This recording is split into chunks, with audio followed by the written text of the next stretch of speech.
Hey guys, what's up? Welcome back to another video on my channel. My name is Josh Fan of arrowheadaddict.com and showmefootball.com, and today I've got another Kansas City Chiefs video for you guys. I wanted to talk about the Chiefs' chances at landing the #1 seed in the AFC. Now that that has become a conversation once again, I think a lot of people chalked up the Chiefs as the 1 seed before the season started, and a lot of people even still said, you know what, the Chiefs will still be the #1 seed even after some of their early season struggles, but then they just kept losing and in embarrassing fashion. And the 1 seed really did seem out of reach at one point. After that Titans loss, I think a lot of people lost hope of the Chiefs getting the 1 seed. And heck, after that Titans game, I was questioning whether or not the Chiefs would make the playoffs. I think we all were. I think a lot of you would be kidding yourselves if you didn't at least, if you weren't at least a little bit concerned that the Chiefs could miss the playoffs after that point. I mean, come on. I don't know how you could think otherwise. I mean, they were in serious danger there for a second. But right now they're on a 5-game win streak and sit at 8-4, which is leading the AFC West. You guys all remember when they were in last place in the AFC West, and the Chargers actually looked like they were going to take command of the division for the first time ever, it seems like. But it had been a while, and a lot of people had been predicting the Chargers winning the AFC West year after year for some reason. It looked like this was going to be the year that it happened, but not so much right now. The Chargers are still right behind the Chiefs at 7-5, and if the Chiefs screw up in their next game, or the Chiefs and Chargers both win this week and then they face each other next week and the Chiefs lose that game, the Chargers could be right back on top of the AFC. So the Chiefs still have to take care of business here. But right now, the division, they have some chance to make up some serious ground, or not even make up ground. They've made up ground at this point, but they have the chance to separate themselves from the rest of the division the way their schedule lines up. Because they just played the Broncos right out of the bye week. They're playing the Raiders this weekend. Then next weekend they play the Chargers. So those are consecutive division games right there that can really separate yourself from the rest of the pack.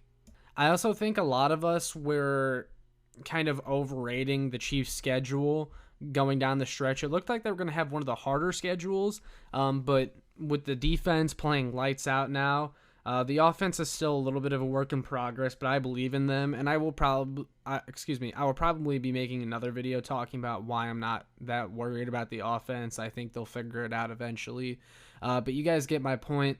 So they've been playing a lot better, and then some of their opponents just look worse than we once thought. Like the Steelers, they look done. The Chiefs, that should be an easy win for them. The Bengals, they're a tough opponent. The Bengals have surprised this year a little bit. That should still be a game the Chiefs should win. And then they got the Broncos again on January 9th for the last game of the season. That has to be a win. It's going to be a win. We saw what happened most recently in the Chiefs-Broncos. So the Chiefs have a legitimate chance to run the table. And if they run the table, they're going to have a great chance to get the 1 seed. And here's why. This is where we look at some of the other teams kind of standing in their way. So here are the division leaders across the AFC. And I'm going to kind of break down each of them and why I think the Chiefs have a good chance to get the 1 seed. So the Patriots lead the AFC East at 9-4, and I'll get to them in a second, but the Bills are behind them at 7-5. A lot of people left the Chiefs for dead after that Bills game and had the Bills above them in the AFC. The Bills truly look like a team that just got up for that Kansas City game, and they felt like they accomplished everything they wanted to this season after beating Kansas City, and they haven't looked great since. They're 7-5. I don't think they're going to be the 1 seed, although if they do climb out of this hole, they will have the tiebreaker over the Chiefs in that scenario because they beat the Chiefs, obviously. But then there's the Patriots, and the Chiefs won't play the Patriots this year, but I have seen a lot of love recently for the Patriots. There's this huge love fest going on for the Patriots. People hyping up Bill Belichick, and oh my God, he's found his magic again with Mac Jones and this team. They're so good. Guys, let's stop. You guys are severely overrating the New England Patriots. You want to know what the New England Patriots are? I'll tell you who the New England Patriots are. They're the 2016 Kansas City Chiefs that lost in the divisional round to the Pittsburgh Steelers.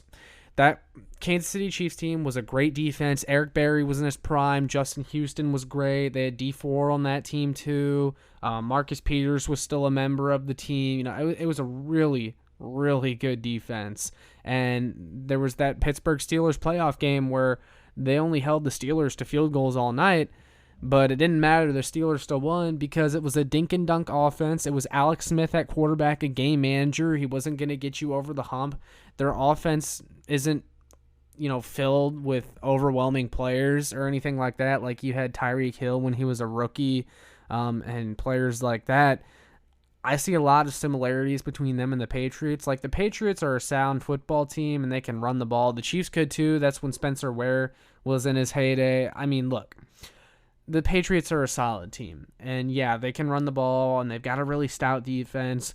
But I'm a firm believer that if you don't have a great quarterback, you're just not winning much in January and February. The Patriots are having a good season. And it's also worth considering that they haven't really beaten anybody. I mean, yeah, the Bills, that was a good win, but I said what I said about the Bills. But besides that, they've beaten who? The Falcons, Titans without Derrick Henry, the Browns. I mean, I'm just not all that impressed by the Patriots, so I do think they'll lose a couple games here or there. If they lose one more and the Chiefs run the table, then the Chiefs are going to have the 1 seed over the Patriots. I can easily see that happening, but yeah, those are my thoughts there with the AFC East. Then in the AFC North, we have the Baltimore Ravens, who also beat the Chiefs. So if they have a similar record at the end of the year, the Ravens are going to own the tiebreaker. However, I don't see that happening because, once again, I think the Chiefs have a good chance to run the table. And you've seen the Ravens kind of fall apart a little bit. That team was only going to hold up for so long with all the injuries that they had. Now, Marlon Humphrey just went on IR, their star cornerback. They just lost to the Steelers. They squeaked by the Browns. I mean, they got lucky earlier in the season, too, with that Chiefs win. They also beat the Lions on a last-second record-setting field goal by Justin Tucker.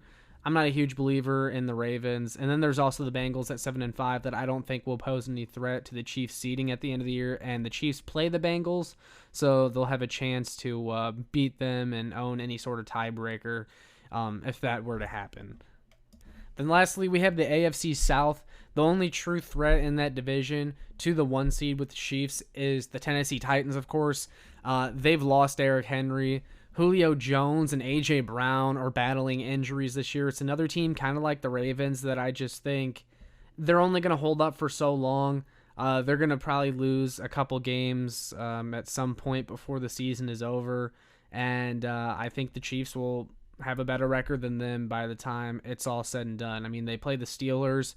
Who knows about that one? 49ers. I could see the Niners winning that one. Dolphins. The Dolphins have been playing a heck of a lot better recently. That's a sleeper. So I see the Titans maybe losing a couple more. And also with the Titans, and it's really a shame. That's what's making a lot of these projections so complicated is that the Chiefs lost to so many of these teams. They lost to the Titans. They lost to the Ravens. They lost to the Chargers. So they all hold tiebreakers over the Chiefs as things stand right now, which makes things a little bit more difficult if the Chiefs were to end the year with a similar record to these teams. But at the end, I'm looking at the Chiefs' schedule, and I see them running the table, and then I'm looking at the schedule of some of these other teams and considering, their injury situation and all this stuff, and I see some of these other teams not running the table and losing a couple more games before the year is over, and the Chiefs taking advantage. They started out really rough, the Chiefs, but I think they have a really good chance of getting the 1 seed here. I'd probably put it at about a 70% chance, and maybe that's a little high for some people, but I mean, it's looking pretty good. The Patriots are in sole possession of the 1 seed right now, but you guys know how I feel about them, and even if they were to get the 1 seed, the Chiefs would probably get the 2 seed, which is still a favorable situation for them. And again, I just don't think the Patriots are that good. And look, Mac Jones is a great story and everything, but he's fine. Like, he's okay. Like, he's good for a rookie game manager, doesn't make a ton of mistakes, but he's not going to win you a playoff game with his arm. So I don't take the Patriots that seriously. Maybe some of you other guys feel differently, but I see a lot of 2016 Chiefs in them. And I'm not scared of a team like that, especially when you have, a high-powered offense and a defense that's playing lights out with Kansas City. Honestly, they're kind of like that Pittsburgh Steelers team that they lost to in the playoffs. The Chiefs are high-powered offense. You got Kelsey, Hill, assuming those guys get it together. Because, like I said, I'll make a video on the offense and why I'm not too worried about them. I think they'll get it together by playoff time, and when they do, it's going to be a thing of beauty. But, yeah, those are my thoughts. I think the Chiefs have a great chance of getting the 1 seed, but I want to hear from you guys. Do you think the Chiefs will still get the 1 seed? Do you agree, disagree with anything I said? Let me know in the comments. Make sure you like, share, and subscribe so more Chiefs fans can find this, and I'll see y'all in the next one.